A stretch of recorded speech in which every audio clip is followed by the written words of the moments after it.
हुआ।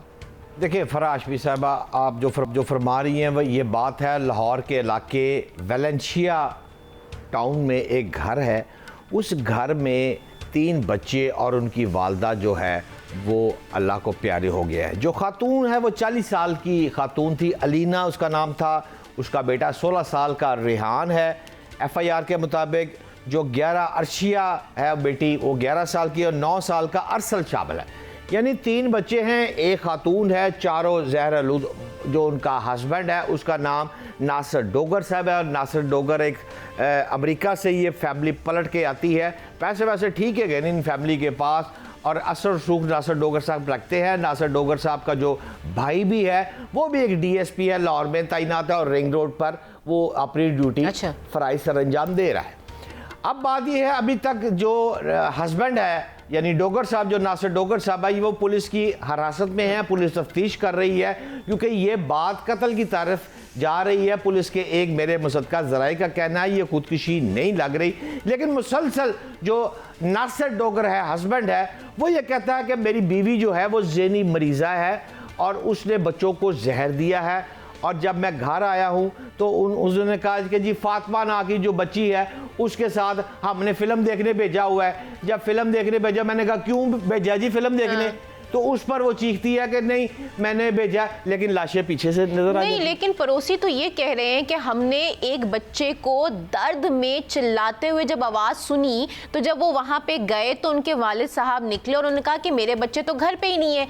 इतने में पीछे से उनकी वालदा, जिनके मुंह से खून निकल रहा होता है उस वक्त, वो कहती हैं कि मेरे बच्चों को खा गया। तो अगर खुदकुशी के टाइम पर बाप भी वहां मौजूद था तो वो खाना उसने क्यों नहीं खाया? बिल्कुल दुरुस्त निशानदेही कर रही हैं। आज तो पूरी इन्वेस्टिगेशन ऑफिसर की तरह स्टाइल है आपका। मैं आपकी बात से 100% एग्री हूं। मेरे पास शॉट भी हैं फरा। अच्छा। उन शॉट्स में जो मोहल्लेदार हैं वो कहते हैं हम अपनी छत से हैं, और उस छत से जब हम देखते हैं तो बच्चा एक तो करार है। वो मोहल्लेदार कहता है कि मैं अपनी बीवी को कहता हूं ये बच्चा क्या ये इस तरह क्यों चीख रहा है? वो बच्चा आखिरी दम पे था।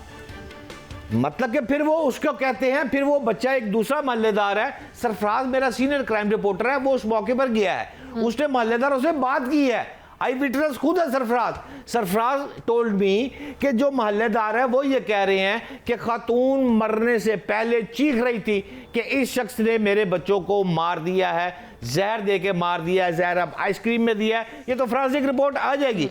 लेकिन मेरा ख्याल है फरा, अगर आप इजाज़त दें प्रोड्यूसर फातिमा, ज़रा प्लीज़ शॉर्ट चलाइएगा। ये मोहल्लेदार क्या कहते हैं ये भी तो सुने ना ज़रा आप। 4:30-5 बजे कल बेटी ने बताया कि पीछे उनके मसायों की गली के अंदर को मसला मसाइल आवाज़ आ रही है किसी बच्चे की। तो देख के हमने उनके घर बेल बजाई है, साथ वाले के नासिर डोगर साहब खुद आए हैं बच्चों के बाप। मैंने कहा आपकी गली में कोई बच्चा गिरा हुआ है, वो जरा देख। उन्होंने कहा मेरे बच्चे तो मूवी देखने गए। बाद में ऊपर उनकी मिसेज आ गई, उसने आवाज़ दी तो मिसेज आई, पता नहीं किसी कमरे में थी, जैसे भी बाहर आई वो आ गई, हम गिरी हैं बाहर। उसने चिल्लाना शुरू कर दिया कि मेरे बच्चों को खा गया, मार गया। इतना करके वो उसने एक कह की है, वो बेहोश हो गई। सिक्योरिटी वाली को गाड़ी में डाल के गया, वो हॉस्पिटल लेके गया। वहाँ जाके सारी ने दम तोड़ दिया। साथ वाला घर है, ये मेरा घर है और ये साथ वाला उनका घर। तो पीछे ब्लैंकेट ऊपर दिया हुआ था, कपड़ा टाइप था, पर्दा जैसे होता है, और नीचे बच्चा था। जब शाम को चेक किया तो 3 बच्चे थे। उसने कहा मेरे बच्चे तो मूवी देखने गए। जब हमें ये मशकूक लगा का, वो बिल्कुल कॉन्फिडेंट था। पहले 15 पे कॉल की, वो आ गए, सिक्योरिटी वाले आ गए। ये बदकिस्मती से ये हमारी सोसाइटी में ये मसला हुआ है। देखिए फराह हाशमी साहबा, बात सिर्फ ये है, ये फैमिली पढ़ी लिखी फैमिली, बाहर से आई, पैसे वाली फैमिली, अमेरिका से आई। अब जानता है तफ्तीश में आगे चल के बातें खुल जाएंगी, लेकिन मुझे ये कहने पर ज़रूर थोड़ी सी मेहरबानी कीजिएगा, बात तो मुनासिब नहीं है कि अमेरिका में कानून जो है वो जब डाइवोर्स होती है तो फिर प्रॉपर्टी आधी आपकी आधी मेरी हो जाएगी। ये बहुत सारे पाकिस्तानियों को ये बात नागवार गुजरती है। इससे पहले भी पाकिस्तान में कई केस ऐसे हो चुके हैं कि जब बीवी से तलाक होने लगती है तो फिर लंदन, अमेरिका, न्यूयॉर्क से वो फैमिली लेकर पाकिस्तान आते हैं, कत्ल कर देते हैं। यानी कि पाकिस्तान में कत्ल करना आसान है ना, सीधी बात करें। अमेरिका में नहीं होगा। तो ये उस तरह भी पुलिस के मेरे एक आला पुलिस अफसर दोस्त हैं, उनसे मैंने जब बात की तो वो इस पहलू पे भी गौर कर रहे थे, और उनका ये कहना है कि हम इसको जेर हिरासत हमने इसीलिए रखा हुआ है कि क्या ये अमेरिका से आया, पलट हुआ और यहाँ के तीनों बच्चों को फारग करके वापस। लेकिन भट्ट साहब मुझे बताएं, अमेरिकी शहरी है तो फिर ये निकल को कहाँ सजा होगी? देखिए सजा इतनी, मैं आपको ये माशरे की बेस ही है ना, मैं आगे चल के आपको एक दर्दनाक वाकया भी और बताता हूँ। 43 का बिजली का बिल, रकम का बिल आया और बंदे ने खुदकुशी कर ली, झूल गया। मैं आपको आगे चल के वो भी उसमें डिटेल देता हूँ, लेकिन जो आपका सवाल है ना, इतनी जल्दी नहीं, इतनी जल्दी नहीं फराह हाशमी साहिबा, अब ये अमेरिका वापस नहीं जा पाएगा, चाहे इसका भाई डीएसपी रिंग रोड लगा हुआ है, लेकिन अभी सीसीडी लाहौर में है।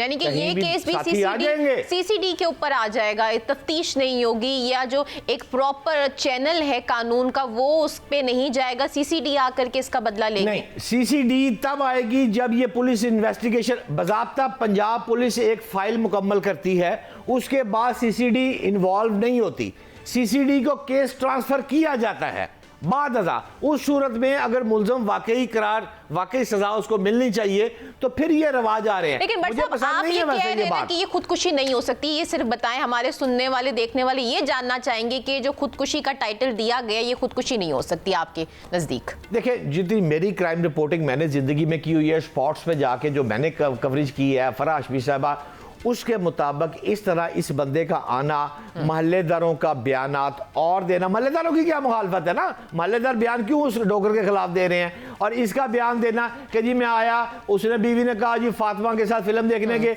मैं सौदा लेने गया, सौदा लेके वापस आया, बच्चों के मुंह से खून निकल रहा था, बीवी हॉस्पिटल गई, बिल्कुल ये किसी भी तरीके से ये खुदकुशी नहीं लगती। लेकिन अभी मैं आपसे पूछना चाहूंगी, वो बिल वाला हादसा जो भी आपने बताया वो कैसे हुआ?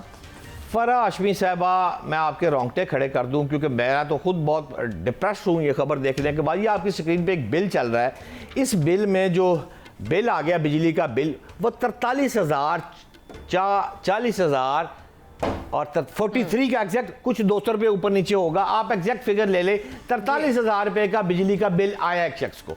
जब बिजली का बिल आया, वो शख्स ने बिल को देखा, अपनी जेब को देखा, फैमिली बाहर गई, उसके बाद उसने गले में फंदा डाला, पंखे के साथ झूल गया। ये स्क्रीन पर तस्वीर भी मैं ब्लर करके आपको दिखा रहा हूँ, बिजली का बिल वहीं पड़ा था जो कि पे नहीं हुआ था। अच्छा, इसके आगे उसकी बीवी वापस आती है, 15 पे कॉल होती है, पुलिस आती है, पुलिस आकर सारी बातें देखती है, बंदा झूल रहा है, पंखे के साथ झूल रहा है, बिजली का बिल पड़ा हुआ है। वो उस वक़्त ना पोस्टमार्टम हुआ है, ना FIR हुई है, क्योंकि वो खातून कहती है कि जैसी मारे हैं, मैं थाने, मेरा मियाँ मर गया है, मैं थाने कचहरी के चक्कर में अब क्या पढ़ूं। लेकिन बिल आया कैसे? गरीब घर आप देख रहे हैं कि इतने तो ना AC है कि इतना ज्यादा बिल आ गया, तो क्या उस बेचारे ने सारी उम्मीद छोड़ दी कि ये भाई बिल AC ठीक भी हो सकता है? कूलर नहीं लगाया, नहीं तो हो सकता है कि बिल गलती से आ गया हो। फराह हाशमी साहिबा, इस वक्त जो सूरत हाल है ना पाकिस्तान में, वो जुल्फकार अली भुट्टो साहब कहते थे रोटी कपड़ा और मकान, मैं नहीं कहता रोटी कपड़ा और मकान, मैं कहता हूँ रोटी बिजली पेट्रोल और अस्पताल, दवाई दे दो हमें 4 चीज़ें चाहिए इस मुल्क में, चारों हुकूमत दे। और यार मरियम नवाज साहबा बहुत काम कर रही है, शहबाज शरीफ साहब बहुत काम कर रहे हैं, मैं सारियां गल्लां मान लिया, इस्लामाबाद से मरी बसें जा रही हैं जनाब 30 रुपए में। ओ भाई, असल बात है रोटी, रोटी मुझे चाहिए, बिजली चाहिए, मुझे पेट्रोल चाहिए, मुझे हॉस्पिटल चाहिए, कोई बीमार है उसकी तरफ गवर्नमेंट तवज्जो नहीं दे रही। बड़ा खूबसूरत फिक्रा का मेरा एक दोस्त है हसन मुर्तज़ा, पीपल्स पार्टी वस्ती पंजाब असम्बली में, उसने कल एक प्रेस रिलीज भेजी, उसने फरमाया सीधा फिक्रा, उसने कहा असम्बली और अरकान असम्बली की जो मरात हैं उस पर पाबंदी लगाकर अवाम को रिलीफ नहीं दी जा सकती। क्यों? कहता हमें पैसे दे दिए जा रहे हैं पंजाब असम्बली को, कौमी असम्बली को। वो ये कहता है कि ये तो आम आदमी को खुदकुशी पर मजबूर कर रहे हैं, और खुदकुशी तो हो रही है ना बट साहब, लेकिन अब बताएं क्या हुकूमत इसकी बीवी और बच्चों की जिम्मेदारी उठाएगी? ये बड़ा अच्छा सवाल किया, मजा आ गया आपकी बात का। यही अब मैं हुकूमत से आखिरी अपील करने लगा था, जो आपने फरमाया, और यार बंदा मर गया, मैंने मान लिया, आपने उसकी FIR भी नहीं देनी क्योंकि कराना ही नहीं चाहते, आपने उसका पोस्टमार्टम नहीं किया, कराना नहीं चाहते, खुदा का वास्ता उसके बीवी बच्चे जो है अब वो रोटी कैसे खाएंगे, अगला बिजली का बिल कैसे देंगे, ये 43,000 का बिजली का बिल कौन तारेगा? खुदारा मरीम नवाज साहिबा ऐसी फैमिली के लिए उस्मा बुखारी साहब को कभी भेज दिया करे, शायद अल्लाह पाक आप पर रहमत मजीद करेगा। बहुत शुक्रिया बट साहब।